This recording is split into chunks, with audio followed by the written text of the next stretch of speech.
नमस्कार, चलिए जानते हैं झारखंड की 25 प्रमुख खबरों को, पर उससे पहले हमारे चैनल को सब्सक्राइब जरूर कर लें। झारखंड में सियासी बवाल, मंत्री इरफान अंसारी ने नेता प्रतिपक्ष को दी विवादित सलाह। दरअसल स्वास्थ्य मंत्री डॉक्टर इरफान अंसारी ने नेता प्रतिपक्ष बाबूलाल मरांडी पर तीखा हमला बोलते हुए कहा कि इलाज कराकर आराम कीजिए। यह बयान तब आया जब मरांडी ने विधानसभा में कांग्रेस विधायक ममता देवी द्वारा इरफान अंसारी के खिलाफ लगाए गए आरोपों का मुद्दा उठाया था। इरफान ने मरांडी की राजनीति को झारखंड के विकास में बाधक बताया और आरोप लगाया कि भाजपा उनसे असहज रही है। मतदाता सूची में गड़बड़ी बर्दाश्त नहीं, सीईओ ने जारी किए सख्त निर्देश।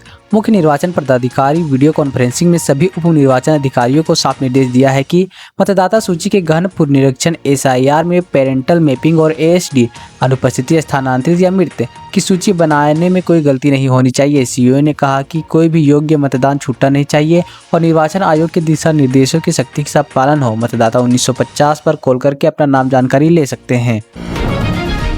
जेएसएससी पर बड़ा अपडेट, 167 अतिरिक्त उम्मीदवारों का चयन, सुप्रीम कोर्ट के आदेश पर संशोधित परिणाम जारी।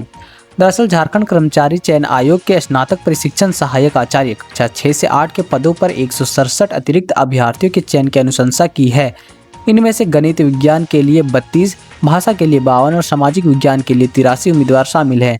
यह परिणाम सर्वोच्च न्यायालय के आदेश के तहत जारी किया गया है, जिसमें दोहरे आरक्षण की व्यवस्था समाप्त कर दी गई है। चयनित अभ्यर्थियों के लिए बड़ी राहत की खबर है।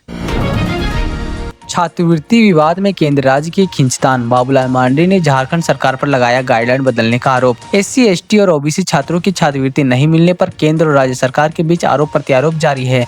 नेता प्रतिपक्ष बाबूलाल मरांडी ने आरोप लगाया है कि झारखंड सरकार ने 2022 में केंद्र के गाइडलाइन का पालन न करते हुए अपनी गाइडलाइन बना ली, जिसकी वजह से केंद्र से राशि नहीं आ रही है। उन्होंने कहा कि सरकार पहले अपनी गड़बड़ी सुधारे, जबकि राज्य सरकार केंद्र को जिम्मेदार ठहरा रही है। इस विवाद का खामियाजा हजारों छात्र भुगतान कर रहे हैं। जमशेदपुर में इंसानियत को शर्मसार करने वाली घटना, 7 वर्षीय मासूम के साथ दुष्कर्म, आरोपी गिरफ्तार। धालमुलगढ़ प्रखंड के रघुनाथ डी गांव में एक 7 वर्षीय बच्ची के साथ 50 वर्षीय पड़ोसी ने अलावा लापते समय अंधेरे का फायदा उठाकर झाड़ियों में ले जाकर दुष्कर्म किया। आरोपी शोभन मुंडा को बच्ची चाचा कहकर बुलाती थी। पुलिस ने तुरंत कार्रवाई करते हुए आरोपी को गिरफ्तार कर लिया है और पोक्सो एक्ट के तहत मामला दर्ज कर लिया गया है। बच्ची का मेडिकल टेस्ट भी कराया जा रहा है। इस घटना से पूरे इलाके में सनसनी फैल गई है। डैम का बड़ा आकर्षण होगा खत्म, 250 हिरणों को पलामू शिफ्ट करने का फैसला, 3 महीने में पूरी होगी प्रक्रिया। दरअसल दामोदर वैली कॉर्पोरेशन डीवीसी ने मेथन डियर पार्क के सभी 250 हिरणों को झारखंड के पलामू पार्क में स्थानांतरित करने का निर्णय लिया है।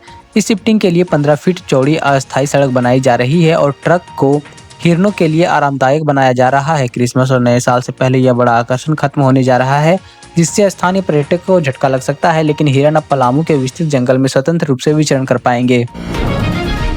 जमशेदपुर में नशा कारोबार पर पुलिस की सख्त कार्रवाई, 60 पुड़िया ब्राउन शुगर के साथ 6 तस्कर गिरफ्तार। दरअसल जमशेदपुर पुलिस ने सीताराम डेरा और मानगो थाना क्षेत्र में छापेमारी कर 6 नशा तस्करों को गिरफ्तार किया है। पुलिस ने इनके पास से 60 पुड़िया ब्राउन शुगर और 7,400 रुपये नकद बरामद किए।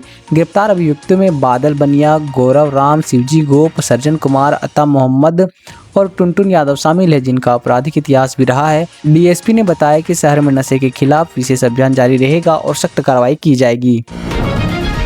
एनआईए की बड़ी कार्रवाई, सारंडा के 1 करोड़ इनामी नक्सली पतिराम मांझी तक पहुंची जांच, 11 के खिलाफ चार्जशीट दाखिल। राष्ट्रीय जांच एजेंसी एनआईए ने ओडिशा के राउरकेला में 4000 किलोग्राम विस्फोटक लूट मामले में बड़ा खुलासा किया है। जांच में साफ हुआ कि लूटा गया विस्फोट सारंडा जंगल में नक्सली नेटवर्क तक पहुंचा, जिसका नेतृत्व 1 करोड़ के इनामी नक्सली पतिराम मांझी उर्फ अनल करते हैं। एनआईए ने पतिराम मांझी समेत 11 नक्सलियों के खिलाफ चार्जशीट दाखिल की है। लूटे गए विस्फोटकों में बड़ा हिस्सा पश्चिमी सिंहभूम से बरामद किया गया। नक्सलियों ने इन विस्फोटकों को सुरक्षा बलों पर हमला करने की साजिश रची थी। अगली बड़ी खबर धनबाद से है, उससे पहले चैनल को सब्सक्राइब कर लें और वीडियो को लाइक कर दें। कोयला कारोबारी मनोज अग्रवाल के धनसार और भेलाटाड़ स्थित ठिकानों पर कार्रवाई। प्रवर्तन निदेशालय ईडी ने शुक्रवार सुबह धनबाद में कोयला कारोबारी मनोज अग्रवाल के आवास और कार्यालय पर छापेमारी शुरू की। केंद्रीय सुरक्षा बलों के साथ ईडी की टीम धनसार और भेलाटाड़ दोनों स्थानों पर वित्तीय लेन देन, कोयला कारोबार से जुड़े दस्तावेजों और इलेक्ट्रॉनिक डेटा की गहन जांच कर रही है। यह 1 महीने के भीतर ईडी की दूसरी बड़ी कार्रवाई है, जो मनी लॉन्ड्रिंग और अनियमितताओं की जाँच से जुड़ी है। पिछले माह भी ईडी ने 18 ठिकानों पर छापेमारी की थी। झारखंड में कड़ाके की ठंड, कांके 3.2 डिग्री पर सबसे सर्द। खंडोली डैम के प्रवासी पक्षियों का आगमन, झारखंड में शीतलहर का असर तेज हो गया है। पिछले 24 घंटों में 7 जिलों में न्यूनतम तापमान 9 डिग्री से नीचे रहा।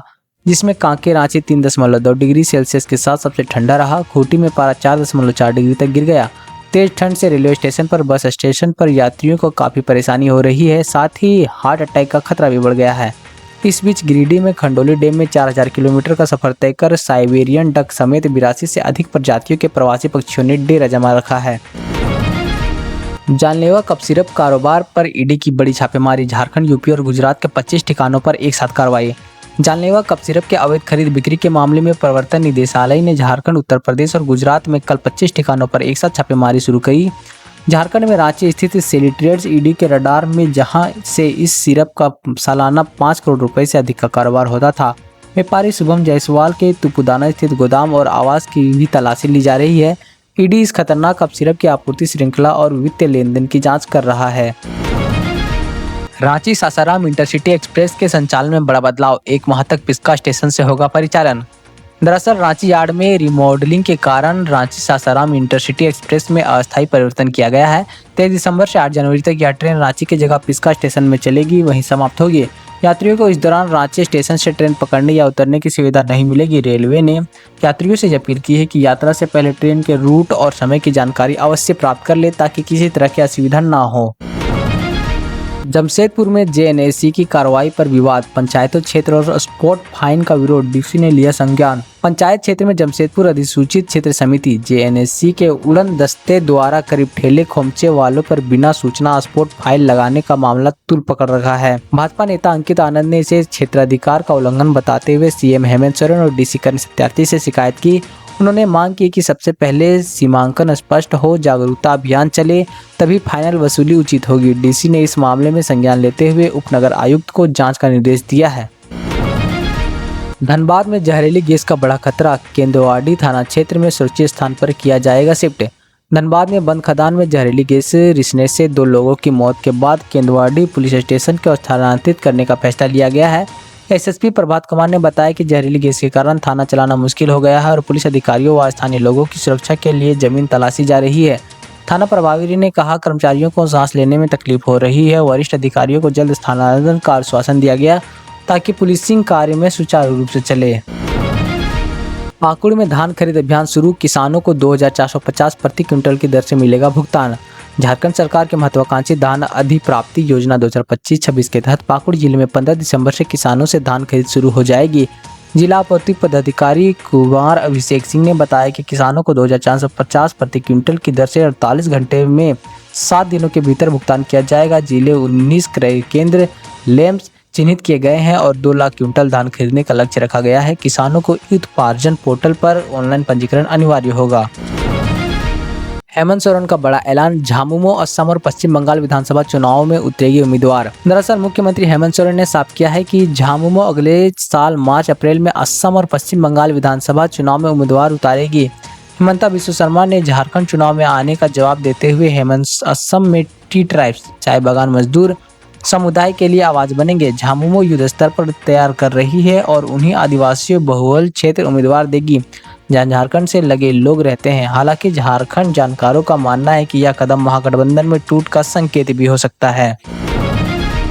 अगली खबर से पहले अपने शहर का नाम कमेंट में जरूर लिखें। अनाथ बच्चों के लिए बड़ी मांग। पूर्व मंत्री मिथिलेश ठाकुर ने 18 साल तक वित्तीय सहायता देने की मांग की। झारखंड के पूर्व मंत्री मिथिलेश कुमार ठाकुर ने राज्य के 45,000 अनाथ बच्चों को 18 साल की उम्र तक 4,000 प्रति माह वित्तीय सहायता देने की मांग की है। उन्होंने महिला एवं बाल विकास समिति की अध्यक्ष कल्पना सोरेन से मांग पत्र सौंपा। वर्तमान में केंद्र की मिशन वात्सल्य योजना के तहत केवल 8,000 बच्चों को 3 साल तक लाभ मिल रहा है। ठाकुर ने कहा कि यदि झारखंड सरकार अपनी निधि से यह योजना शुरू करे तो अनाथ बच्चों को लगातार सहायता मिल सकेगी, जिसका वार्षिक बजट करीब 180 करोड़ रुपए होगा।